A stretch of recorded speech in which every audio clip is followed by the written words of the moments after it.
Graças a Deus, né, irmãos, por tudo que Deus tem dispensado a nós neste dia. Eu agradeço a Deus por estar aqui mais um ano na presença do Senhor e mais um simpósio de doutrinas bíblicas, não é?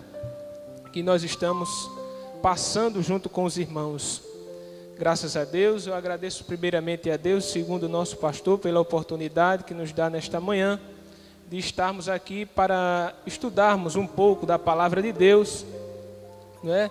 Na lição que foi, não é, neste simpósio de doutrinas bíblicas que fala a igreja um projeto divino. Glória a Deus. E nos é facultada a oportunidade de estudarmos a lição de número 1. Quem tiver lição, não é, a lição que nós iremos estudar neste momento é a lição de número 1, que fala também o mesmo título da lição, que diz a igreja, um projeto divino. Você pode dizer comigo? A igreja, um projeto divino. Glória a Deus. A leitura bíblica, irmãos, que temos para esta lição, o nosso presbítero já efetuou, que se encontra em Mateus capítulo 16, do 13 ao 18. Bastante conhecida, porque fala sobre os fundamentos da igreja, onde Jesus diz que Ele seria o fundamento da igreja e que nenhuma porta do inferno prevaleceria contra ela. Glória a Deus. Mas, meditando um pouco na lição, a introdução vai falar que a igreja foi projetada por Deus antes da fundação do mundo. Glória a Deus. A igreja, como um projeto de Deus, irmãos, ela não foi fundada, ela não foi projetada por homem, ela não foi arquitetada por homem algum, e nem em tempo algum, porque a palavra do Senhor diz que ela foi projetada por Deus antes da fundação do mundo.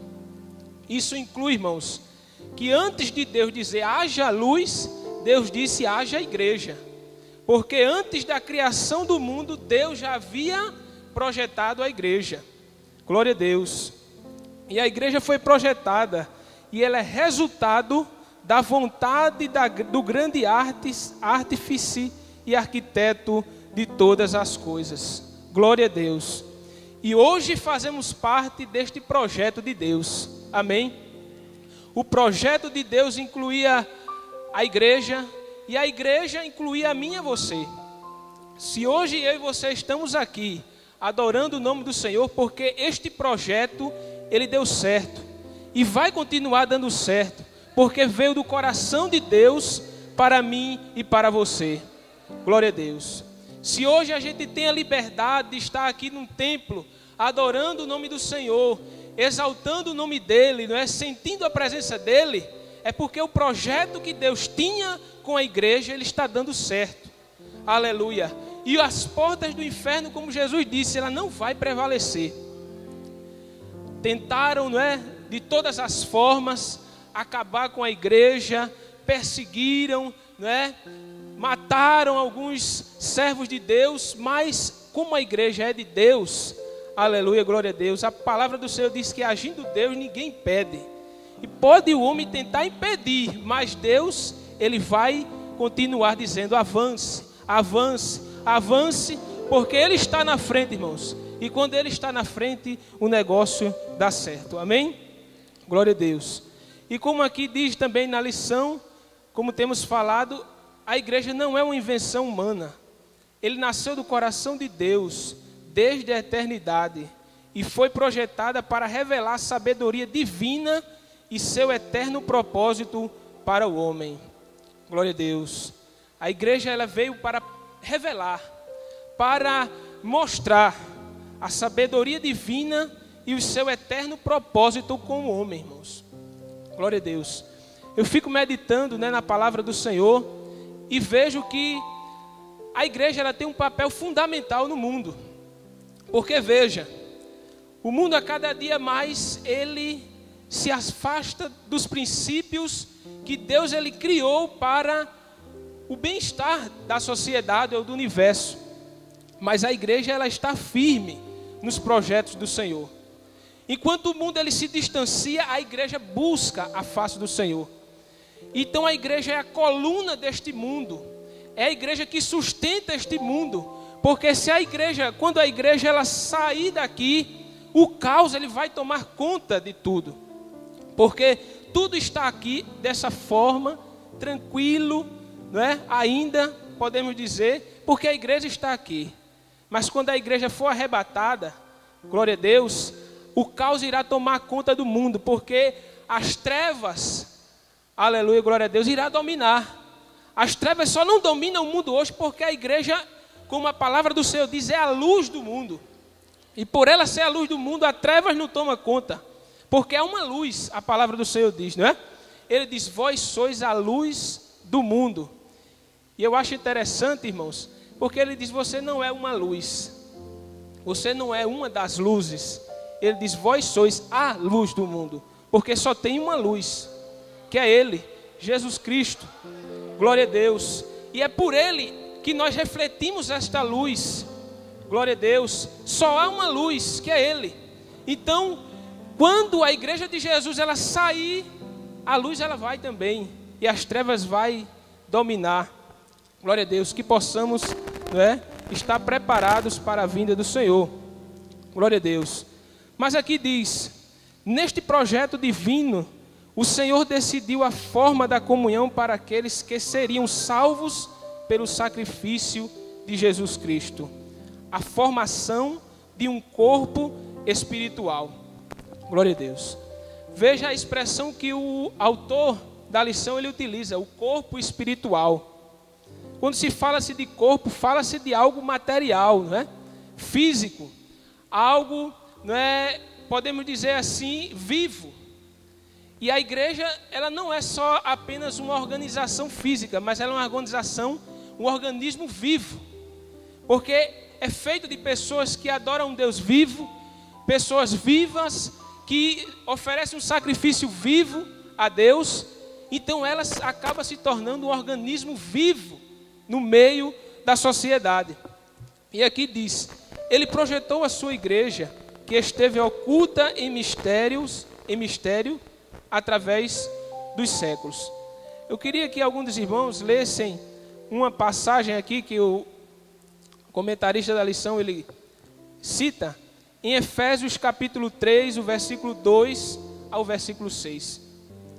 Aquilo, irmãos, que está revelado, ele não está oculto, não é assim? Se foi revelado, ele não está em oculto, ele não está escondido. E a igreja ela foi revelada. O plano de Deus ele foi revelado para a humanidade. E a igreja que antes estava oculta, ela teve início através do Senhor Jesus Cristo há milhares ou há centenas de anos atrás. E hoje nós estamos usufruindo desta bênção de Deus que é a igreja do Senhor. Glória a Deus. Mas vamos mais adiante. E diz assim, até que foi edificada por Jesus, a igreja, na introdução, a pedra angular, e recebeu o Espírito Santo que o guia nas sublimes desígnios de Deus. Eu queria destacar uma palavra aqui, irmãos, que eu achei interessante nesse comentário. Ele disse, Jesus é a pedra angular. Eu tive a curiosidade de pesquisar o que seria pedra angular, né? Porque imagina que seja uma pedra fundamental. Mas eu estava meditando e procurei o significado desta expressão, e a gente pode trazer algumas reflexões através desse significado, que diz, a pedra angular era uma pedra fundamental, utilizada nas antigas construções, caracterizada por ser a primeira a ser assentada na esquina do edifício, formando um ângulo reto entre as duas paredes. A partir da pedra angular, eram definidas as colocações das outras pedras, alinhando toda a construção. Glória a Deus. Esta é a pedra angular, é a pedra fundamental. Sem ela, a construção ela não prossegue, porque é através dela que as demais pedras, quando forem colocadas, elas vão ser alinhadas pela pedra angular. Glória a Deus. É a pedra fundamental que nenhuma construção ela pode deixar de ter. E eu estava meditando nesse significado, né? E vendo que o salmista no Salmo 118, ele escreveu, né? A pedra que os edificadores rejeitados, ela foi posta como pedra angular. Glória a Deus. A pedra que aqueles que deveriam, né, edificar, eles rejeitaram essa pedra, mas por Deus ela foi colocada como uma pedra principal. Glória a Deus. A pedra fundamental, onde através dela todas as outras pedras vão ser alinhadas. Glória a Deus. E eu percebo, irmãos, podemos dizer assim, onde não há, podemos dizer assim, uma discrepância na palavra do Senhor, porque tudo está em conjunto. A palavra do Senhor diz que nós devemos imitar a Deus, sim ou não?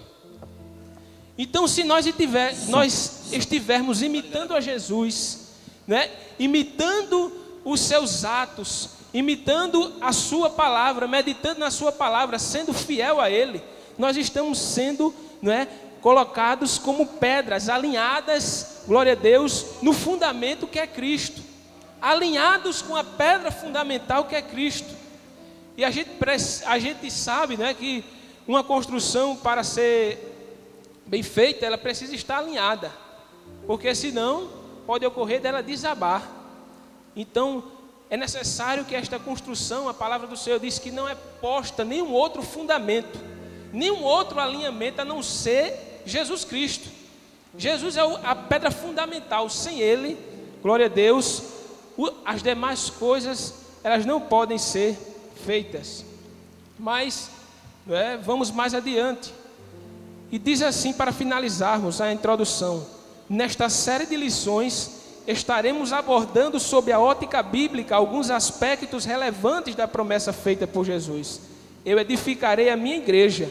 Nesta primeira aula, vamos ressaltar 3 propósitos de Cristo para a noiva. Como todos nós sabemos, né? Um projeto ele tem que ter o quê? Uma finalidade. Não é assim? Ninguém faz um projeto sem antes ver qual é a finalidade deste projeto.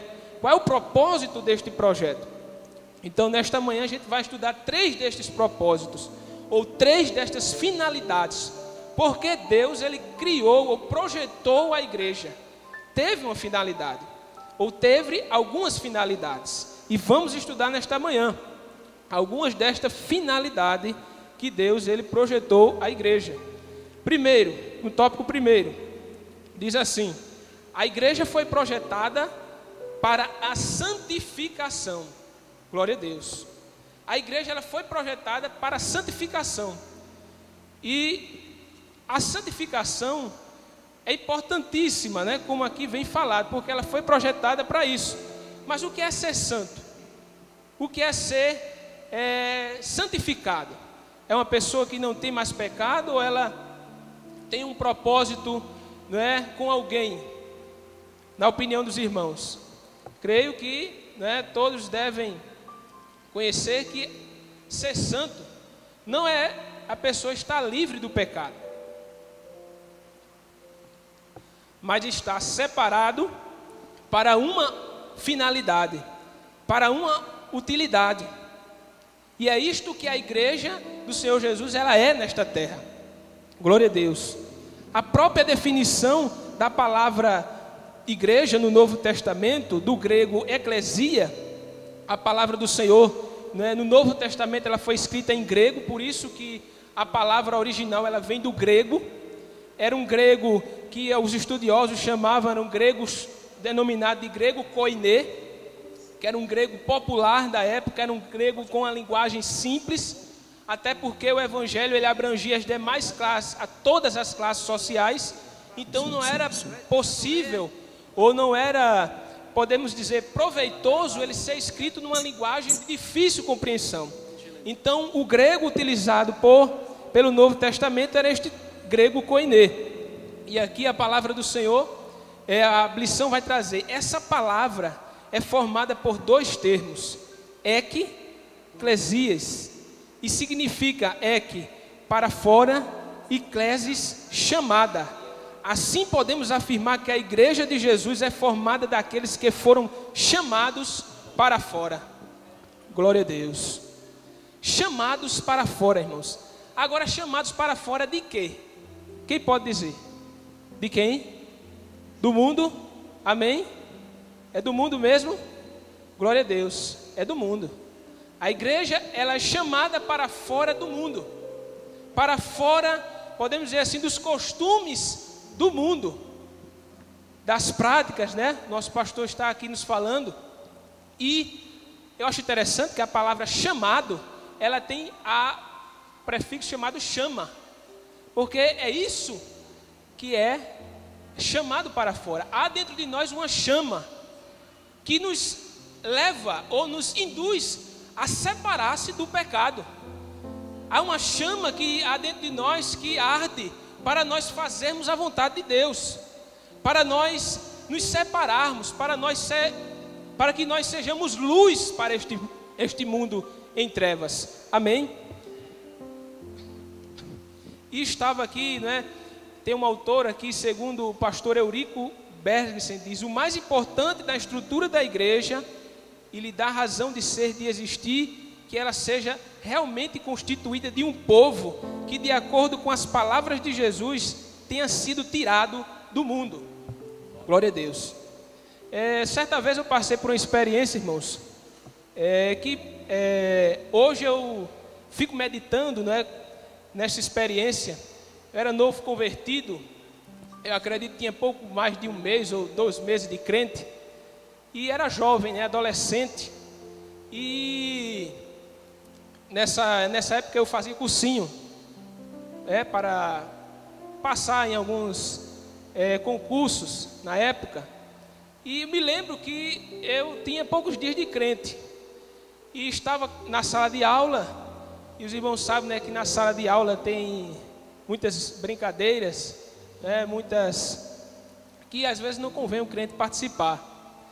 E estava lá na sala de aula assistindo, né, a aula pelo professor, e de repente, quando estava assistindo, os alunos, né, começaram a bater palmas e a falar coisas, podemos dizer assim, indecentes, né, que não convém o crente falar. Mas poucos dias de crente eu percebi que aquilo não era algo que um crente, uma pessoa, né, que se diz servo de Deus, poderia compartilhar. Então, da mesma forma que começaram, eu fiquei da mesma forma, né, não tive nenhuma reação. E eu me lembro que tinha um colega do meu lado, que conheço há bastante tempo, né, desde a infância, que ele não é crente. E ele olhava para mim e ficava perturbado, porque todo mundo estava fazendo e eu estava calado, né? Não estava fazendo nada. E ele se incomodou com isso. Ele olhava para mim, eu sentado na cadeira ao lado dele, dizia: bate palmas, Franklin. Eu digo: não vou bater palmas, porque eles estavam fazendo uma coisa que não era correta. E ele falava direto: bate palmas, Franklin. E eu não vou bater palmas. E eu me lembro que ele se virou para mim e disse uma frase que na época eu não tive respostas, mas hoje eu acredito que teria, não é?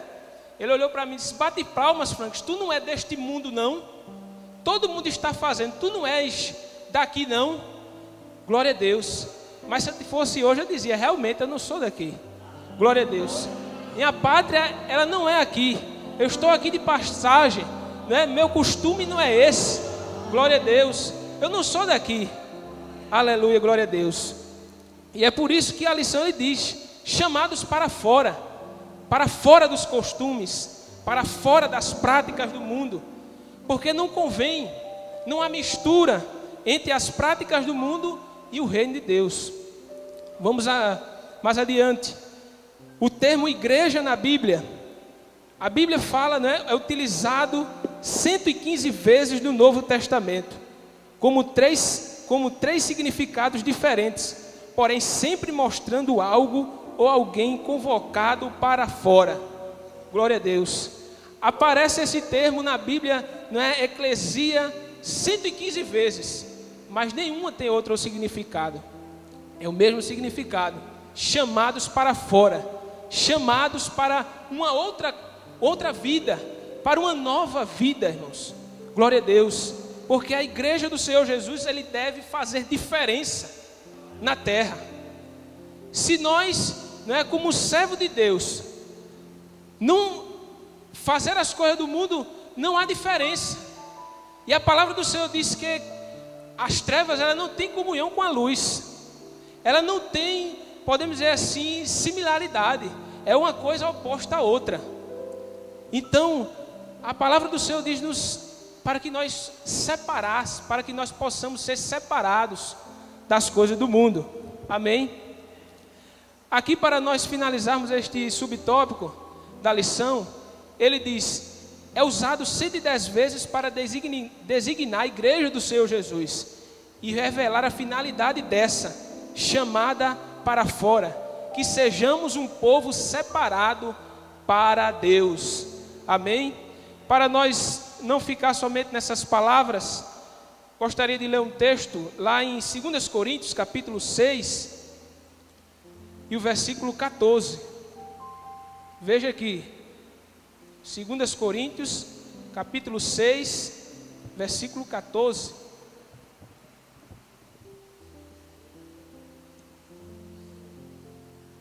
Amém. Não vos prepareis a um jogo desigual com os infiéis, porque sociedade tem a justiça com a injustiça, e que comunhão tem a luz com as trevas?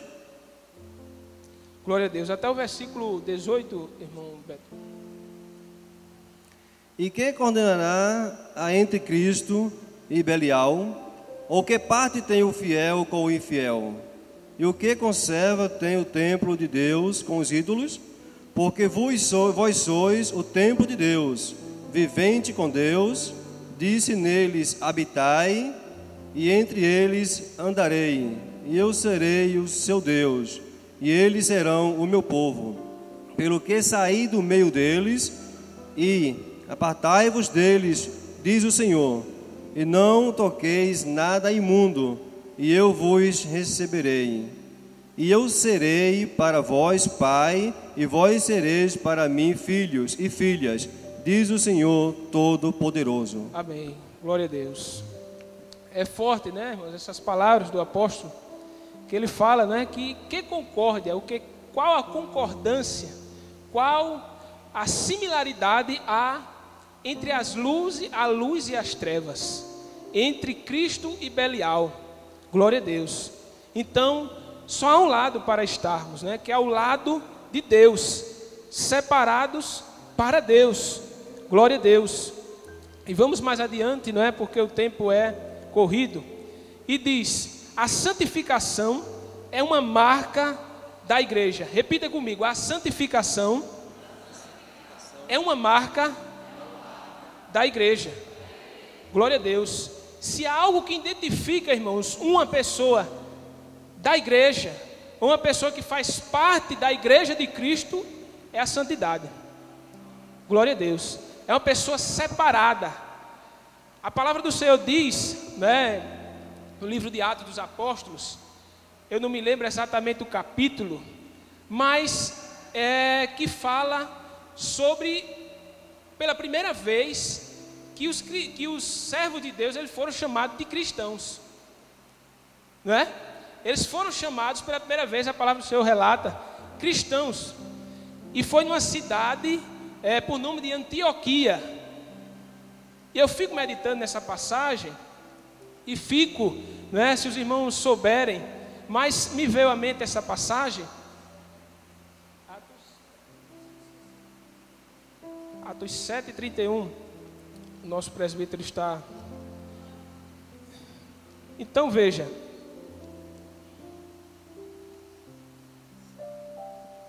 Glória. 7:38.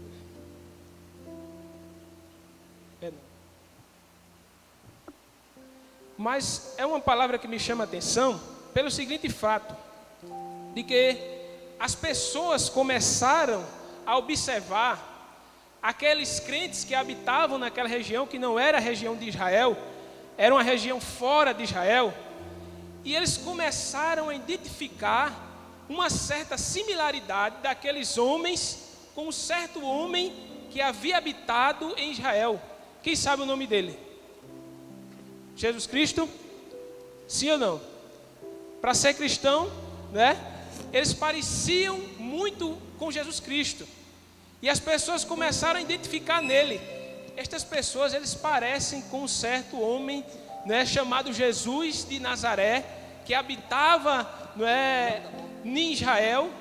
E a maneira, irmãos, com que, glória a Deus, esses crentes, essas pessoas agiam, eram parecidas com a de Jesus. Glória a Deus. Mas vamos aqui nos deter ao subtópico, que diz: o crente precisa ter consciência do seu chamado espiritual, da sua posição como servo de Deus e membro do corpo de Cristo. A santificação é uma exigência para os salvos em Jesus. Vejamos o texto em Tito 2:14.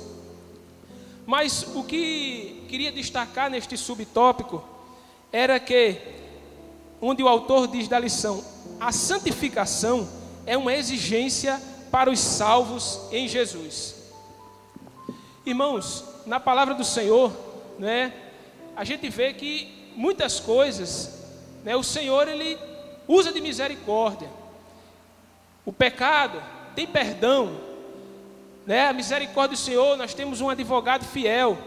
Mas a santificação é algo que Deus não abre mão. O crente, ele precisa ser santo. Ele precisa ser separado das coisas do mundo, das coisas que desagradam a Deus. Glória a Deus. A palavra do Senhor diz que, porque Deus é santo, Ele diz: sede santos. Veja que não há uma, podemos dizer assim, uma ordenança. Não há um acordo. Ele diz: sede santo. Não é aquela coisa, se eu disser para você: olha, se você quiser, você seja santo. Se você puder, você seja santo. Mas a palavra do Senhor é clara. Ela diz: sede santo. É uma ordenança. Ah, mas o pecado, ele bate a porta. Mas a palavra do Senhor diz: sede santo. Ah, mas o inimigo, o diabo, ele é terrível. Ele nos tenta, ele nos prova, nos persegue. Mas a palavra do Senhor diz: sede santo. Aleluia, glória a Deus. E não é sede santo, é em toda a vossa maneira de vivermos. Glória a Deus. Em tudo em que nós devemos fazer, devemos nos lembrar que devemos fazer tudo para a glória de Deus. Não é assim? Se a gente for tomar uma decisão, se nós formos tomar falar algo ou fazer algo, devemos fazer tudo para a glória de Deus. Porque se não for para glorificar o Senhor, irmãos, é debalde, é perdido. Mas vale agradar o Senhor, né, do que fazer algo que desagrade a Ele. Vamos mais adiante neste subtópico. E diz: a qual se deu a si mesmo para nos remir. O texto que a lição ela vai falar, nesta explanação, ela se encontra em Tito capítulo 2, o versículo 2 ao 14. Deixe-me ler aqui. Tito 2, 14. Que diz: a qual se deu a si mesmo por nós, para nos remir de toda iniquidade e purificar para si um povo seu, especial, zeloso de boas obras. Glória a Deus. Um povo especial, irmãos. Um povo diferente. Um povo que não anda como os outros. É um povo que tem uma cultura diferente. Glória a Deus. E um povo que ele não vai permanecer aqui. Nós, né, nestes dias, a palavra do Senhor fala que seriam dias trabalhosos. Dias trabalhosos. E eu fico meditando nessa passagem. Certa vez estava lendo, né, uma explicação sobre esse texto. E não é simplesmente que os dias que nós vivemos outros é porque nós iremos trabalhar muito, mas que seria trabalhoso servir ao Senhor diante das circunstâncias que o mundo nos impõe. Nós vivemos numa sociedade hoje que é uma sociedade das coisas imediatas, né? Uma sociedade, podemos dizer assim, do estresse, uma sociedade ansiosa, uma sociedade que anseia muito pelas coisas da terra, pelo trabalho, né, por bens materiais, por coisas daqui. Mas a palavra do Senhor, ela nos orienta que as coisas daqui, elas vão ficar aqui, mas as coisas do céu, elas são eternas. Por mais que eu e você, irmãos, passe 70, 80 anos aqui, 120, nada vai se comparar a uma eternidade. Então, vale a pena abrir mão das coisas do mundo para viver uma eternidade junto de Deus. Glória a Deus. Então, como o texto aqui diz, um povo seu, um povo especial. Glória a Deus. É um povo santo, irmãos. E a gente vê na mídia, né, nos dias atuais, que ela está tentando inverter as coisas, né? O certo ele está virando errado e o errado está virando certo. Mas a palavra do Senhor, ela é verdade. Quem pode dizer amém? Amém. Esse período, né, que a gente vê por aí, glória a Deus, eu fico, irmãos, muitas vezes sem entender, porque, né, muitos saem nestes blocos, né, nesses festejos, e são capazes de fazer coisas inimagináveis, que são coisas abomináveis aos olhos do Senhor. Eles não têm vergonha disso, fazem, né? Muitas vezes sabem que é errado, mas fazem, e não têm vergonha. Mas nós que somos crentes, como a palavra do Senhor diz, um povo especial e de boas obras, nós não devemos envergonhar do Evangelho. A palavra do Senhor diz lá em Romanos capítulo 1, versículo 16, Paulo diz: porque não me envergonho do Evangelho de Cristo, porque é poder de Deus para a salvação de todo aquele que nele crê. Glória a Deus. Não me envergonho, irmãos. O apóstolo Paulo, ele escreve, porque ele tinha convicção de aquilo que ele estava pregando era verdade, era realidade, era verdade dos fatos. E mais à frente ele começa a falar das iniquidades que o mundo pratica, mas a verdade é uma só. A verdade é que Jesus, né, ele mesmo diz: eu sou a verdade e o caminho à vida. E eu fico meditando, eles se envergonham. Eles não se envergonham de botar uma roupa indecente e sair. E eu fico meditando que às vezes tem muitos, né, no nosso meio que às vezes tem vergonha de trazer a Bíblia para a igreja e sair com a Bíblia no meio da rua, né? Se envergonhando muitas vezes por alguém que vai falar alguma coisa. Mas devemos ter convicção, irmãos, daquilo que é certo, daquilo que é a verdade. Se a verdade é aqui, é a Bíblia, eu não posso me envergonhar da verdade e abraçar a mentira. Eu preciso ter a convicção, como aqui a palavra do Senhor diz, do meu chamado, que o povo de Deus, ele tem que ser separado, tem que ser diferente, tem que ser, não é, glória a Deus, santo, como aqui a lição nós estamos estudando. E eu fico sem entender, irmãos, porque acontece isso, porque muitos aí têm essa liberdade de fazer coisas assim que eu digo misericórdia, mas enquanto muitos, né, de nós nos envergonha da palavra, testemunhar da palavra de Deus, seja em qualquer lugar, na faculdade, né, na escola, onde aparecem alguns que querem, né, bater de frente, falar coisas que não são de acordo com a palavra do Senhor, que a gente precisa ter sabedoria, mas defender o Evangelho de Jesus, porque este Evangelho, como a palavra do Senhor diz, não é simplesmente palavras, como muitos dizem. Isso é um livro, isso é um livro de história, que relatou a história do passado, é um livro, mas a gente sabe que não é um livro. Esse livro que muitos falam é um livro diferente, como a igreja de Deus é diferente, é um livro que transforma vidas, é um livro que salva o homem, que lhe aproxima o homem de Deus, não é um livro qualquer. E por que nós teríamos vergonha de andarmos com aquilo que é a verdade, com aquilo que é a vida, não é assim? A palavra de Deus é a vida. Eu preciso estar do lado da palavra de Deus, porque a palavra de Deus é vida. Glória a Deus. Então, aqui a palavra da lição fala: a qual se deu a si mesmo para nos remir. O verbo remir, do grego lutro, significa libertar através do pagamento de resgate, tornar livre por um resgate. Glória a Deus.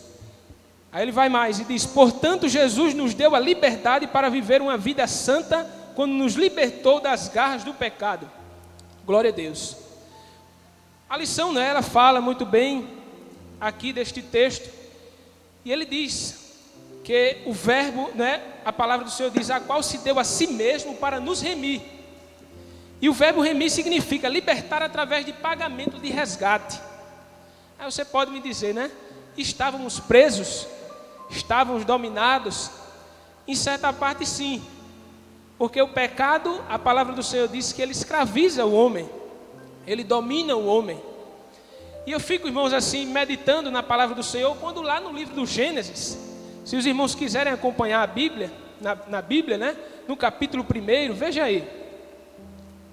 Capítulo 1 de Gênesis, versículo 28. Vamos voltar ao versículo 27 para nós compreendermos. Veja o que a palavra do Senhor diz. Eu estava meditando esses dias e me veio a esta conclusão. E diz: e criou Deus o homem, a sua imagem, a imagem de Deus criou, macho e fêmea os criou. Veja o versículo 28.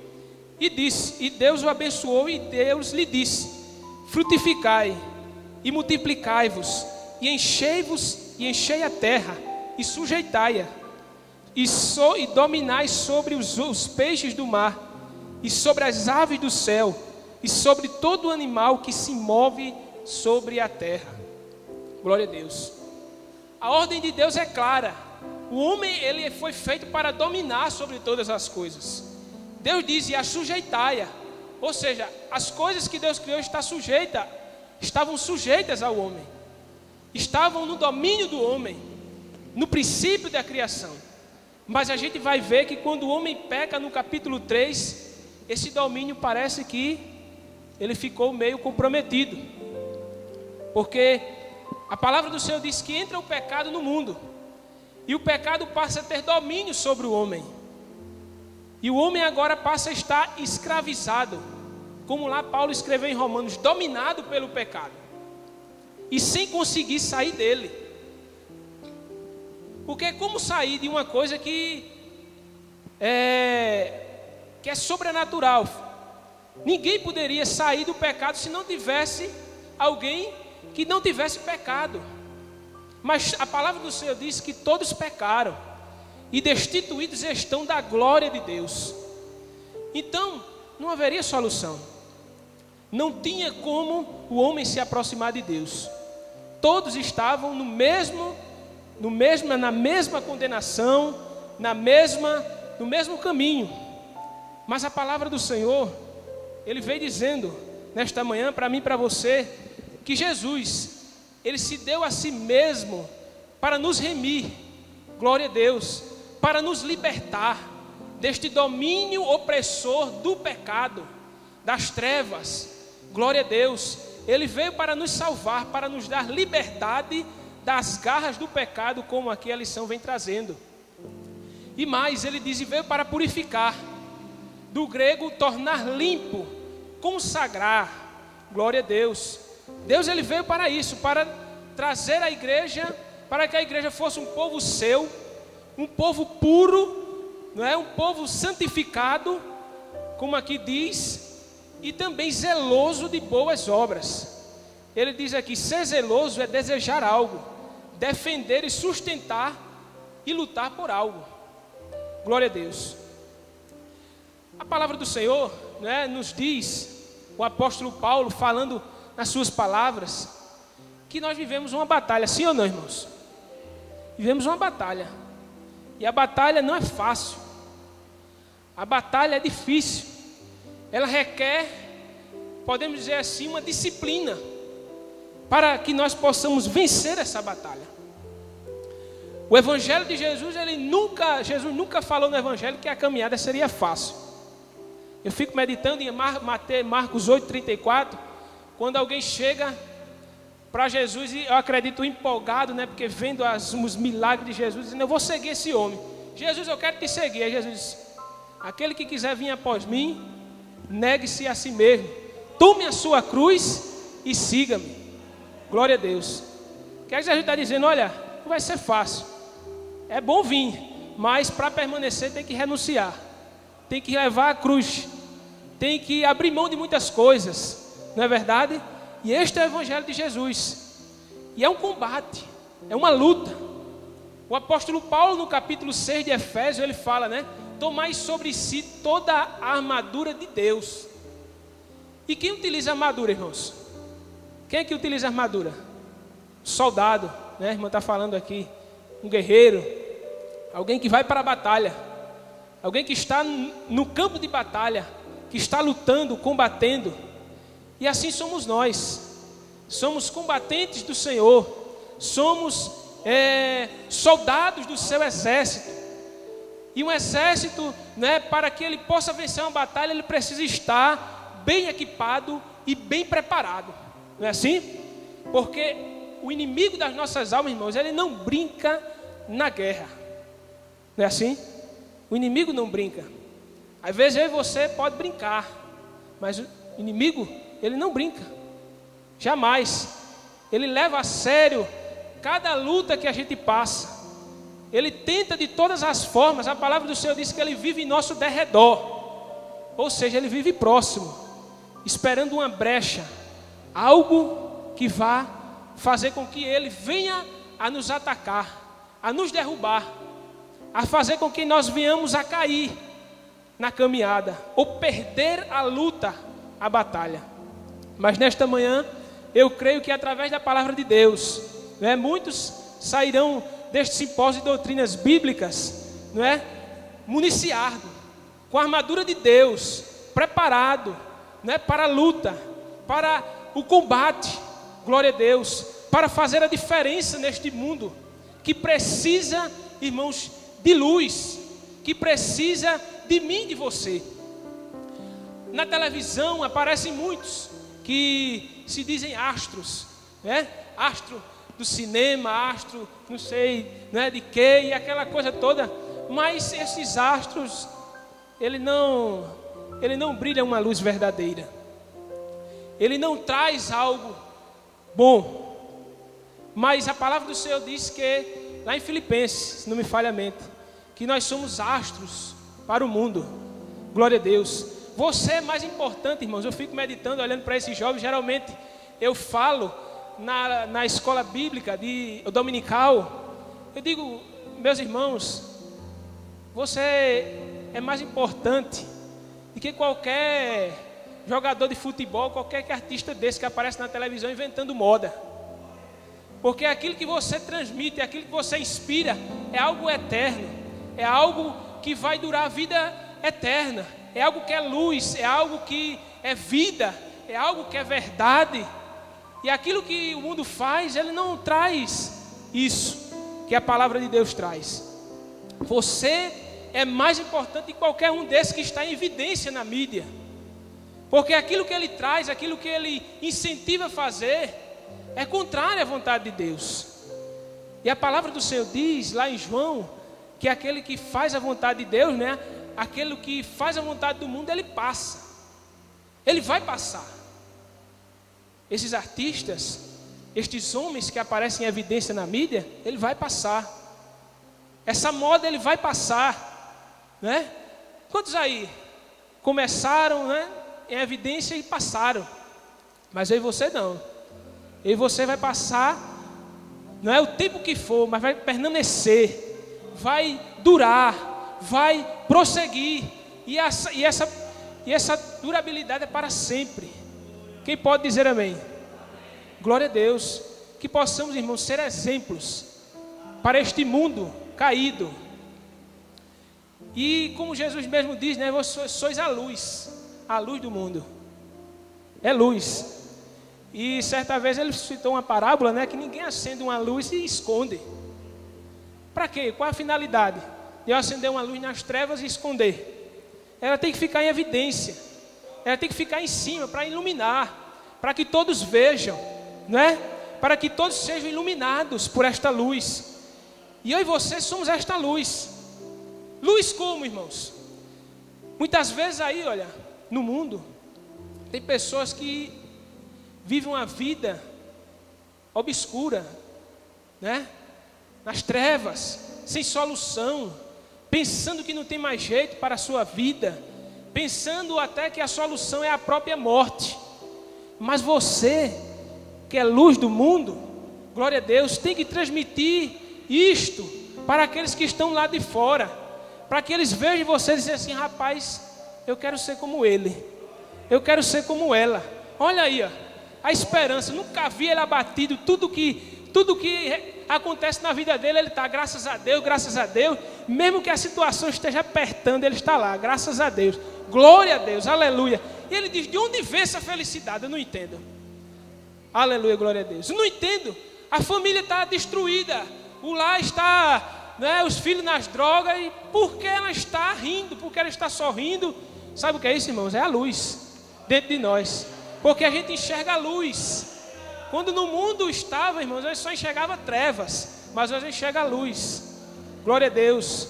E essa luz é, né, nosso Senhor Jesus Cristo, é a esperança, glória a Deus, que nunca morre. Glória a Deus. Precisamos transmitir esta luz para este mundo que está cada dia mais afundado em trevas.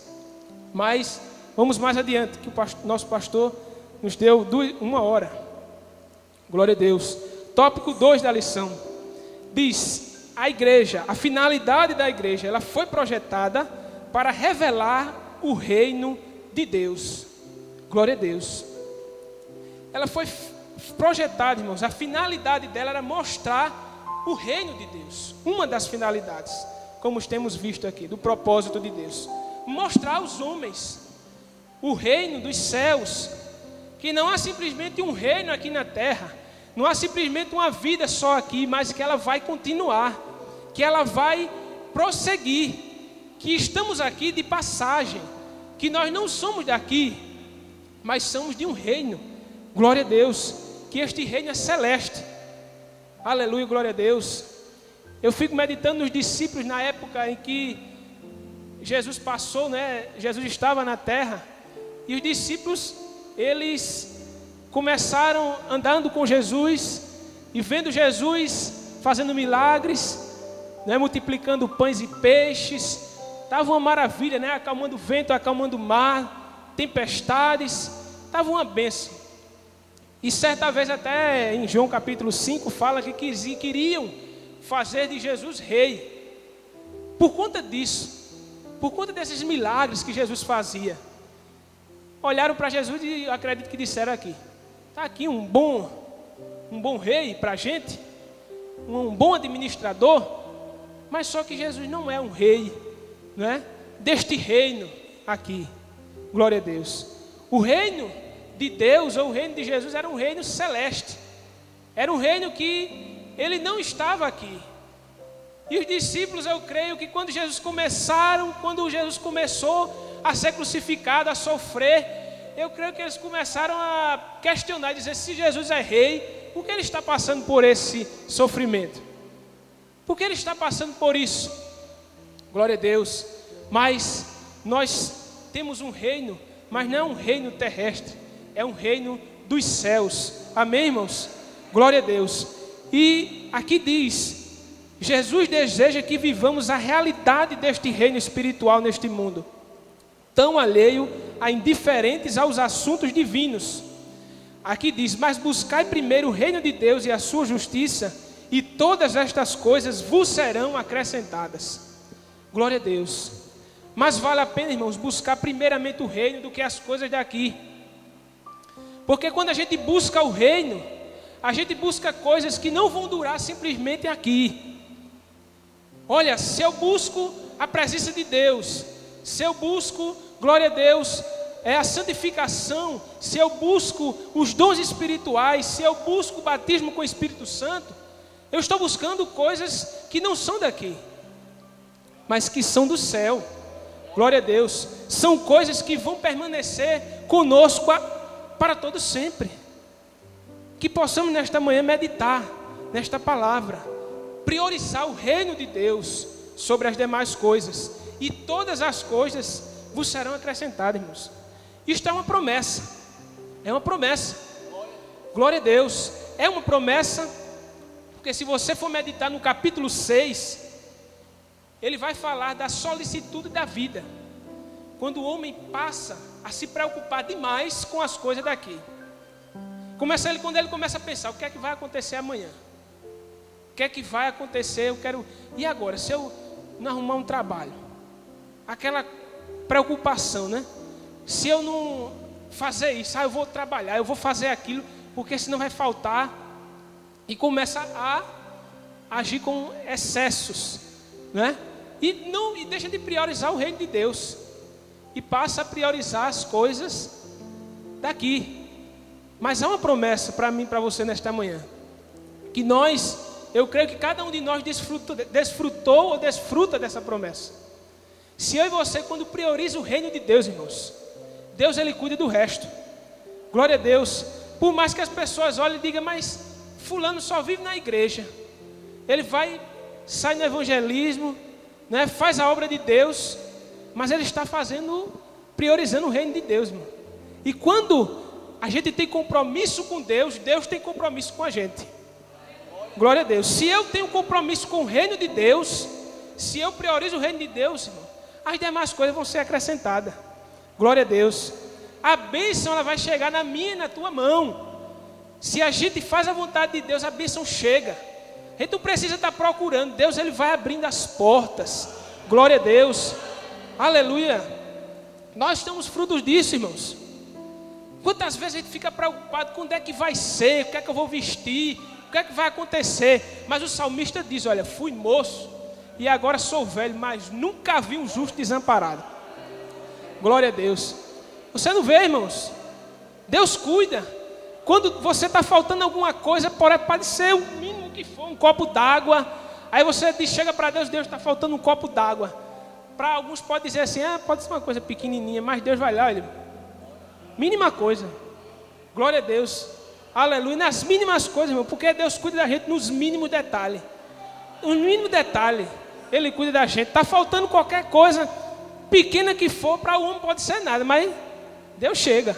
Aleluia, glória a Deus, porque Deus cuida da gente. Aleluias. Mas aqui vem dizendo a natureza do reino de Deus. Compreendemos melhor o conceito do reino de Deus interpretando o vocábulo usado no Novo Testamento.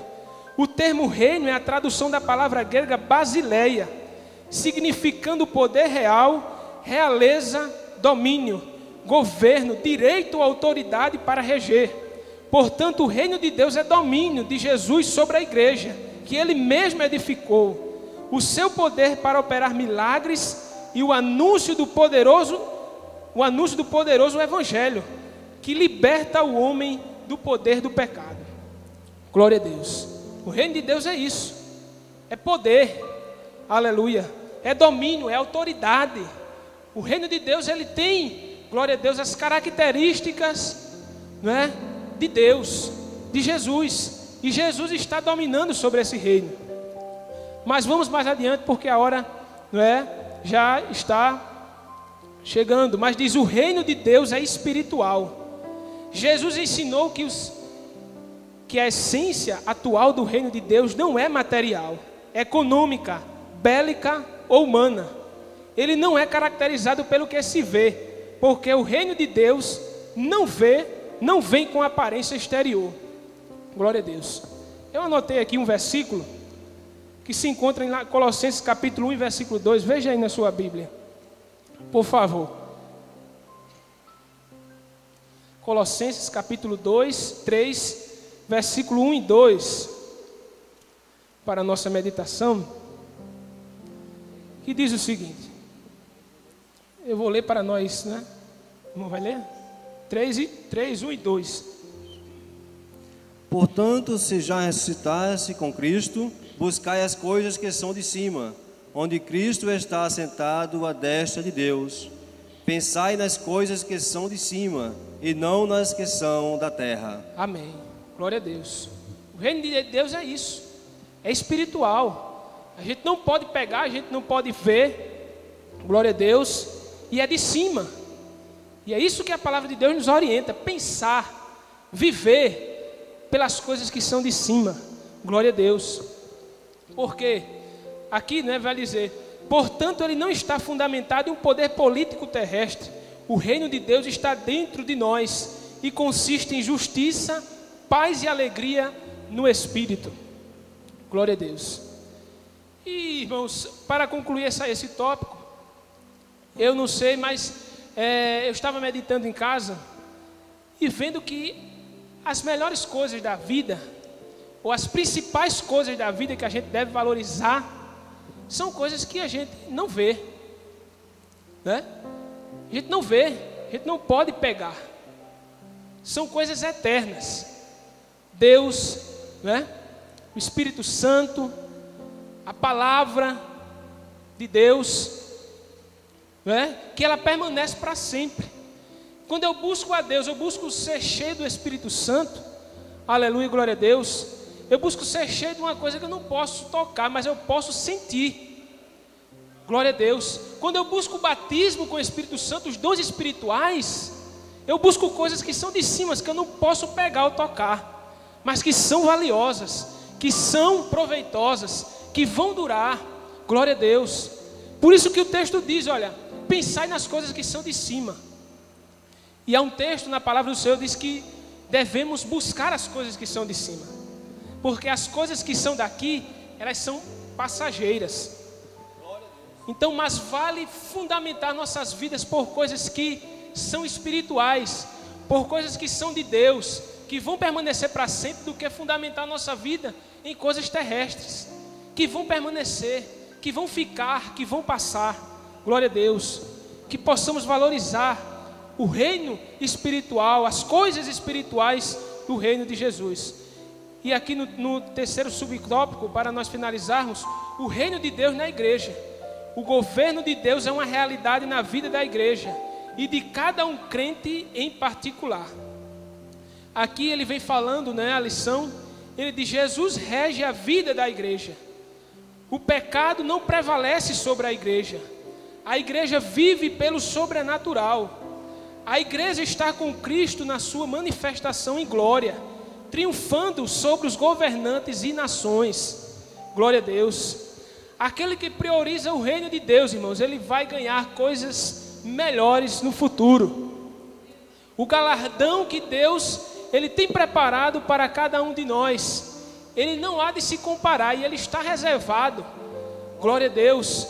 A palavra do Senhor diz lá em Lucas capítulo 19, se não me falha a mente, ele diz, olha, não devemos colocar, ou não possamos não colocar o coração nas coisas da terra, onde a traça e a ferrugem corrói, mas colocar o nosso coração nas coisas do céu, porque lá o ladrão ele não chega, lá a ferrugem ele não corrói, lá não tem, glória a Deus, crise. Aleluia, glória a Deus. E era uma das coisas que eu ia falar deste reino para nós finalizarmos. O reino da terra, o reino daqui, ele tem crise. Tem crise. Crise econômica, crise política e diversas crises. Mas o reino dos céus, ele nunca entra em crise. Glória a Deus. Ele sempre está em perfeita bonança, em perfeita harmonia. Sabe por quê? Porque o rei do reino dos céus é o próprio Jesus Cristo. E ele não deixa faltar nada. Ele é podemos dizer assim, o melhor, glória a Deus, administrador. Ele não deixa faltar nada. Se você for buscar da parte de Deus, Deus, aleluia, não vai deixar faltar nada. Glória a Deus. Eu nunca vi, não é, ninguém dizer, eu fui buscar a Deus e faltou algo, faltou a presença de Deus, faltou o Espírito Santo. Não, Deus tem Espírito Santo. As portas do céu, irmãos, a despensa do céu, já ouvi, é o nosso pastor Ailton pregando sobre isso. A despensa do céu está sempre cheia, ela está lotada, mas cabe eu e você buscar na despensa do céu. Glória a Deus. Tem que haver uma motivação nossa de buscar as coisas do céu. Aleluia. E para nós finalizarmos a lição, no tópico 3 fala: a igreja foi projetada para adoração. E o que é adorar? Aqui diz: a igreja existe para adorar a Deus, oferecendo sacrifícios espirituais que agradem ao Senhor que o edificou.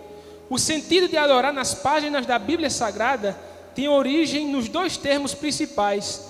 No Antigo Testamento é shah, né? Pelo menos é o que dá a entender a leitura, e significa inclinar-se, prostrar-se diante de superior em deferência. Aqui ele diz mais: como igreja de Cristo estamos na terra para adorar o Pai em espírito e em verdade. Glória a Deus. Então, um dos propósitos da igreja de Cristo é adorar a Deus. Não tem outra finalidade. O homem, ele tem uma pessoa, tem algo a ser adorado. É Deus. Não possamos, adorar algo. Porque a gente sabe que idolatria não é simplesmente adorar a um Deus que não fala. Não, senhor. Idolatria não é isso. Idolatria não é somente isso, não é? Idolatria é quando deixamos, ou quando se deixa algo em nossas vidas ocupar o lugar de Deus. E como nós temos falado, a palavra do Senhor diz: buscai primeiro. Buscai primeiro. Se tem primeiro, tem segundo, tem terceiro, tem quarto. Não é verdade? Há uma ordem. E quando a gente deixa de buscar a Deus primeiro, esse lugar não vai ficar vazio. Uma coisa secundária vai subir e vai ocupar o primeiro lugar, que tinha ou deve ser de Deus. Então, eu já vi uma certa frase que diz assim, a princípio sem nexo, mas é a realidade. O principal é fazer do principal o principal. O principal é fazer que Deus, que é o principal das nossas vidas. Aquele que está ocupando o primeiro lugar. Aquele que ele tem prioridade nas nossas decisões. Aquele que, quando iremos tomar alguma decisão, a gente pergunta: Deus, será que é isso que a gente deve fazer? Porque Deus tem que estar em prioridade. A palavra dele, a vontade de Deus, a palavra do Senhor diz, na oração conhecida, a oração do Pai Nosso, ele diz: seja feita o que? A tua vontade, não a minha. Às vezes é difícil fazer a vontade de Deus, mas a vontade de Deus, como a palavra do Senhor diz, é boa, perfeita e agradável. Aleluia, glória a Deus. Vale a pena fazer a vontade de Deus. Amém? Então, somente Ele é digno de adoração. Aqui diz: a adoração resulta em sacrifício. O apóstolo Paulo convoca a igreja para apresentar a Deus um sacrifício de adoração. Não é possível adorar sem esta disposição espiritual. Quais as características desse sacrifício? É um sacrifício vivo a adoração, irmãos. É um sacrifício vivo. Porque eu, com minha vida, eu devo adorar a Deus. As minhas atitudes, as minhas, podemos dizer assim, as minhas vontades, ela deve adorar a Deus. A minha vida deve adorar a Deus. Este é o propósito da igreja. Glória a Deus, é a finalidade da igreja. Foi para isso que a igreja foi projetada, para adorar a Deus. Aí diz: é vivo, ou seja, feito por alguém que é vivo.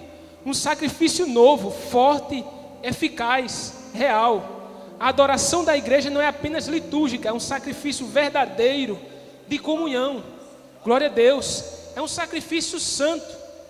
É um sacrifício que eu sei que eu estou fazendo, para quem eu estou fazendo.